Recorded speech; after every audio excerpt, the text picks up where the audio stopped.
बोचाहा उपचुनाव में भाजपा की पराजय में कुछ भी आश्चर्यजनक नहीं है।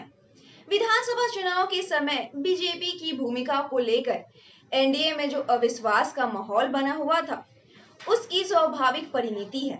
पहले के दो विधानसभा उपचुनावों और स्थानीय प्राधिकार के विधान परिषद चुनाव में भी इसकी झलक मिली थी।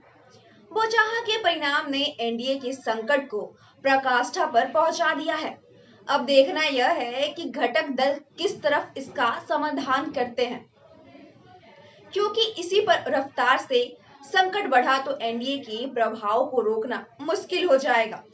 यह चर्चा 2020 के विधानसभा चुनाव के समय चल पड़ी थी कि भाजपा अपने गठबंधन के दलों और खास करके जदयू से लड़ रही है।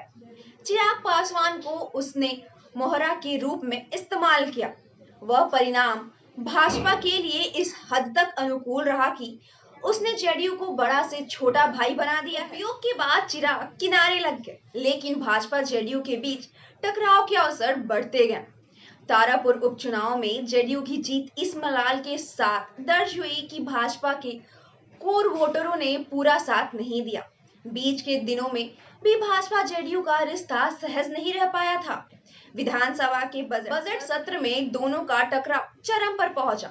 विधानसभा अध्यक्ष विजय कुमार सिन्हा और मुख्यमंत्री नीतीश कुमार के बीच हुए संवाद को दोनों दलों के कार्यकर्ताओं ने सहज भाव से नहीं लिया। विधान परिषद की 24 सीटों के लिए इसी महीने हुई चुनाव के परिणाम में यह टकराव सबके सामने आया है।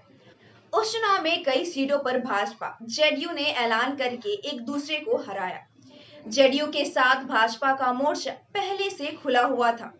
विकासशील इंसान पार्टी के साथ नया मोर्चा खुल गया।